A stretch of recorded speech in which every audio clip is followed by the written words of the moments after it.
RNA की processing में जब प्री एमआरएनए से मैच्योर आरएनए बनना होता है तो उसमें जितनी भी मॉडिफिकेशंस आती हैं उसमें एक मॉडिफिकेशन पॉली एडेनाइलेशन की या टेलिंग की होती है।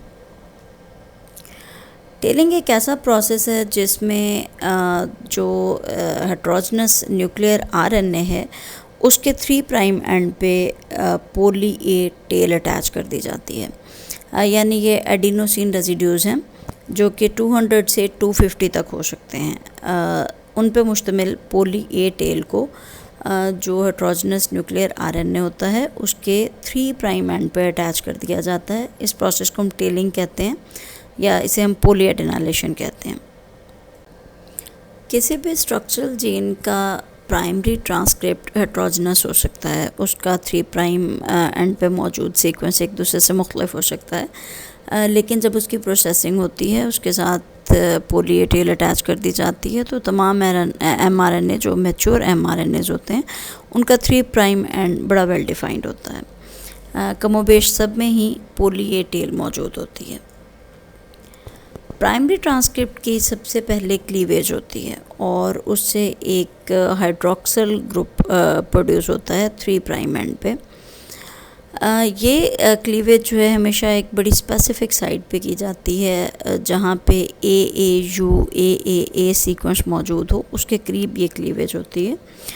और इससे आगे कोई तकरीबन 50 न्यूक्लियोटाइड्स के बाद यू रिच या GU रिच सीक्वेंस मौजूद होता है। ये जो AAUAA सीक्वेंस है ये बहुत ही कंजर्व्ड किस्म का सीक्वेंस है। ये सभी आरएनएस में पाया जाता है। जब म्यूटेशन होती है और ये सीक्वेंस अगर किसी वजह से म्यूटेट हो जाए तो उसके बाद फिर क्लीवेज नहीं हो सकती, और अगर क्लीवेज नहीं हुई, हाइड्रोक्सिल एंड 3 प्राइम एंड पे हाइड्रोक्सिल ग्रुप नहीं मौजूद हुआ तो यकीनन पॉली एडेनाइलेशन नहीं हो सकती। यहाँ आप डायग्राम में देख सकते हैं कि किस तरह से पॉली ए साइट जो है वहाँ पर क्लीवेज होती है। यहाँ पे ये जो सीक्वेंस है AAUAA ये एक किस्म का सिग्नल प्रोवाइड कर रहा है कि यहाँ पे क्लीवेज की जाए और अल्टीमेटली वहाँ पे पॉली एडेनाइलेशन हो।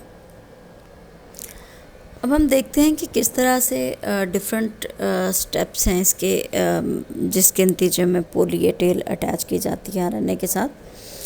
तो इसमें सबसे पहला जो इम्पॉर्टेंट फैक्टर है वो cleavage and polyadenylation specificity factor है। इसे हम CPSF भी कहते हैं। ये तकरीबन 360 किलो डाल्टन की एक प्रोटीन है और इसके 4 डिफरेंट पॉलीपेप्टाइड्स हैं जिनसे मिलकर ये बनी होती है।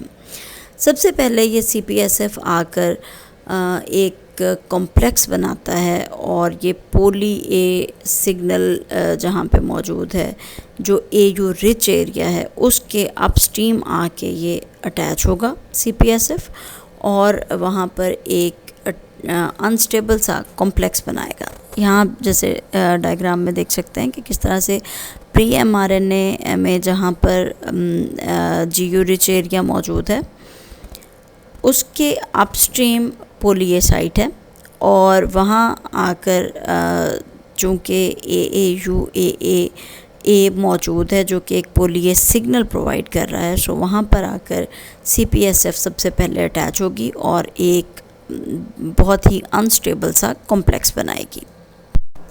इसके बाद 3 और प्रोटीन्स हैं जो कि आकर यहाँ पे अटैच होती हैं। उसमें एक प्रोटीन तो क्लीवेज स्टिमुलेटरी फैक्टर है या जिसे हम CSTF कहते हैं, तकरीबन 200 किलो डाल्टन की हेट्रोट्राइमर प्रोटीन होती है। एक तो ये आकर अटैच होगी। दूसरी इम्पॉर्टेंट प्रोटीन जो है वो क्लीवेज फैक्टर 1 है। ये भी एक हेट्रोट्राइमर है और ये तकरीबन 150 किलो डाल्टन का तकरीबन इसका साइज़ होता है और एक क्लीवेज फैक्टर 2 है।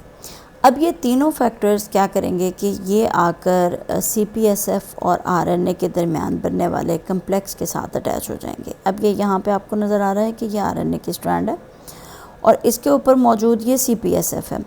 इसके साथ आकर अब ये तीनों फैक्टर अटैच हो रहे हैं, एक ये CSTF, एक ये क्लीवेज फैक्टर 1 और ये क्लीवेज फैक्टर 2। सो ये तीनों फैक्टर्स यहाँ पर आकर अटैच हो जाते हैं।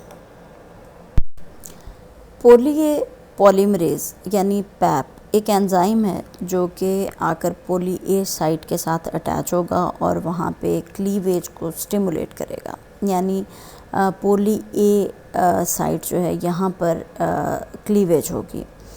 और ये जो पोली ए साइट है इसका पोली एडिनाइलेशन सिग्नल से तकरीबन 10 to 35 न्यूक्लियोटाइड्स का डिस्टेंस होता है। क्लीवेज फैक्टर्स इसके बाद रिलीज़ कर दिए जाते हैं और जो आरएनए क्लीवेज प्रोडक्ट है वो उसके बाद रैपिडली डिग्रेड हो जाती है। अब जो पैप है इसका काम क्या है, जो पैप आके यहाँ अटैच हुआ था ये तकरीबन 12 एडिनोसिन रेजिड्यूज को यहाँ पर इनकॉर्पोरेट करेगा और यहाँ पर अब जो पोलीएडिनाइलेशन हो रही है, यानी ये जो इनिशियली 12 एडिनोसिन रेजिड्यूज आकर यहाँ अटैच हो रहे हैं ये बड़े स्लो रेट पे हो रहे होते हैं। इनकी जो एडिशन है ये कैसे होती है कि जो ही यहाँ पर क्लीवेज होगी, क्लीवेज होने से बनने वाले हाइड्रोक्सिल ग्रुप का जो यहाँ पर एक्सपोजर होगा, वहाँ पे हाइड्रोक्सिल ग्रुप मौजूद होगा, उस हाइड्रोक्सिल ग्रुप की वजह से यहाँ पर रेजिड्यूज अटैच होना शुरू होंगे, लेकिन इनका रेट बहुत ही स्लो होता है। पोली ए बाइंडिंग प्रोटीन 2 या पैब 2 यहाँ पर आकर फिर अटैच होगी और इस पैब 2 का काम ये होता है कि ये पोली ए टेल की लेंथ में आने वाले इंक्रीज़ को एक्सेलरेट कर देती है।